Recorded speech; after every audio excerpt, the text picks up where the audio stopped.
नमस्कार। कभी सोचा है कि जानवर इस दुनिया में, जंगल में हर रोज कैसे जिंदा रहते हैं? ये असल में कुदरत का सबसे बड़ा और सबसे मजेदार खेल है।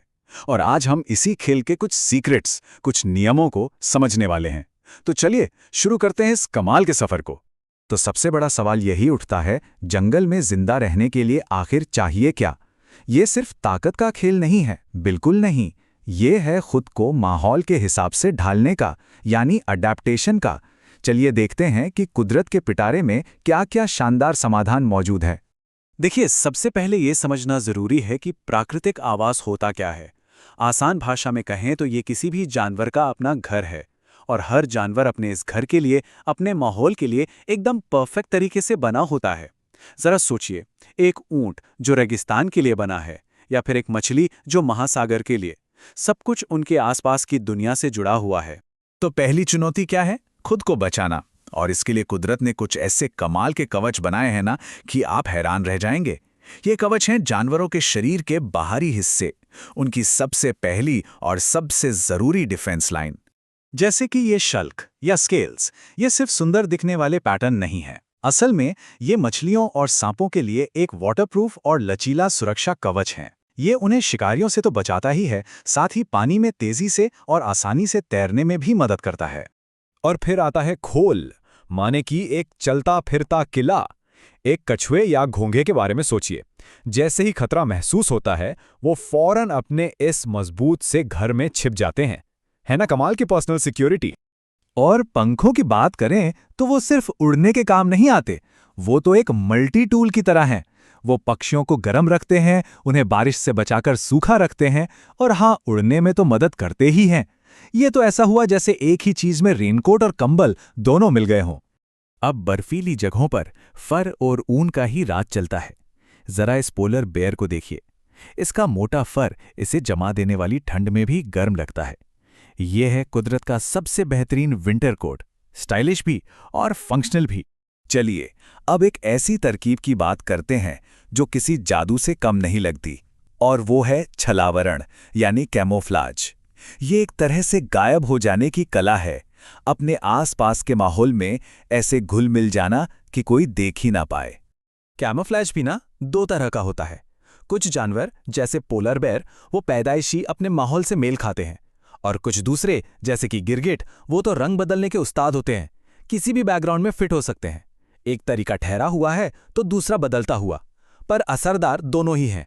ठीक है, तो अगली बड़ी चुनौती है सांस लेना। हर जिंदा चीज को ऑक्सीजन चाहिए, पर सवाल यह है कि वो इसे हासिल कैसे करते हैं। ये इस बात पर निर्भर करता है कि वो रहते कहाँ हैं, और कुदरत के जो समाधान है वो है बड़े शानदार। हम में से ज्यादातर लोग फेफड़ों के बारे में तो जानते ही हैं। हम जैसे जमीन पर रहने वाले जानवर इनका इस्तेमाल हवा से ऑक्सीजन खींचने के लिए करते हैं। ये हमारे शरीर के अंदर मौजूद बड़े ही कुशल गुब्बारे हैं, समझ लीजिए। लेकिन यहां एक मजेदार बात है। व्हेल को देखिए, दिखती तो वो मछली जैसी है, पर है वो एक मैमल, यानी स्तनपाई। इसका मतलब ये हुआ कि उसके पास भी फेफड़े हैं, और उसे भी सांस लेने के लिए पानी की सतह पर आना पड़ता है। सोचिए जरा, समंदर में रहने वाला एक इतना विशाल जीव जो हवा में सांस लेता है। तो फिर मछलियां कैसे सांस लेती हैं? उनके पास होते हैं गलफड़े, यानी गिल्स। ये कमाल के अंग पानी में घुली हुई ऑक्सीजन को फिल्टर कर लेते हैं। इसी वजह से मछलियां पानी के अंदर बिना सतह पर आए आराम से सांस ले पाती हैं। ये है कुदरत का अपना स्कूबा गियर। और कहानी यही खत्म नहीं होती। मेंढक और केचुए अपनी त्वचा से सांस ले सकते हैं, है ना अजीब? और कीड़ों के शरीर पर छोटे छोटे छेद होते हैं, जिनसे हवा सीधे उनके सेल्स तक पहुंचती है। सच में कुदरत की कारीगरी की कोई सीमा नहीं है। तो चलिए अब जिंदा रहने की अगली सबसे जरूरी चीज की बात करते हैं, खाना। हर जानवर को एनर्जी के लिए फ्यूल चाहिए, पर वो इसे हासिल कैसे करते हैं? आइए जानवरों की दुनिया के मेन्यू पर एक नजर डालते हैं। देखिए, ये बड़ा सीधा सा है। खाने के हिसाब से जानवरों की 3 मेन कैटेगरी हैं। पहले हैं हर्बीवोर, यानी शाकाहारी, जो सिर्फ पेड़ पौधे खाते हैं। फिर आते हैं कार्निवोर, मतलब मांसाहारी, जो दूसरे जानवरों का शिकार करते हैं। और तीसरे हैं ओमनिवोर, यानी सर्वाहारी, हमारी तरह, जो दोनों खाते हैं। अब बात करते हैं मूवमेंट की, यानी एक जगह से दूसरी जगह जाने की। लेकिन हम सिर्फ दौड़ने या कूदने की बात नहीं कर रहे हैं। हम बात कर रहे हैं जानवरों की दुनिया के सबसे लंबे और मुश्किल सफर की, जिसे कहते हैं प्रवासन या माइग्रेशन। तो ये प्रवासन आखिर है क्या? ये एक बहुत लंबी यात्रा है जो जानवर खाने की तलाश में, बेहतर मौसम के लिए या फिर अपने परिवार को आगे बढ़ाने के लिए करते हैं।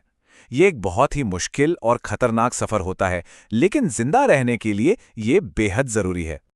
और जब बात माइग्रेशन की आती है तो एक जानवर है जो सबका चैंपियन है। ये छोटा सा है पर कभी थकता नहीं और एक सच्चा ग्लोबल ट्रैवलर है। मिलिए आर्कटिक टर्न से, माइग्रेशन के बादशाह से। तो ये नन्ही सी चिड़िया आखिर कितना दूर उड़ती है? आप सुनकर हैरान रह जाएंगे। ये उड़ती है 17,000 किलोमीटर। और सुनिए, ये तो सिर्फ एक तरफ का सफर है, मतलब आर्कटिक से अंटार्कटिक तक, और फिर उतना ही वापस भी। अरे ये तो ऐसा है जैसे एक साल के अंदर पूरी दुनिया का चक्कर लगा लिया हो। क्या आप यकीन कर सकते हैं? सच में कमाल है। तो अब आप भी जानवरों की दुनिया के बारे में काफी कुछ जान गए हैं। तो अगर आपको एक ऐसा जानवर डिजाइन करने का मौका मिले जो हर हाल में जिंदा रह सके, तो आप उसमें कौन कौन सी खूबियां डालेंगे? क्या उसमें गिरगिट की तरह रंग बदलने की ताकत होगी, या आर्कटिक टर्न जैसा स्टैमिना, या फिर कुछ एकदम नया? कुदरत ने हमें कुछ बेहतरीन आइडिया तो दिए हैं, पर कल्पना की कोई सीमा नहीं होती।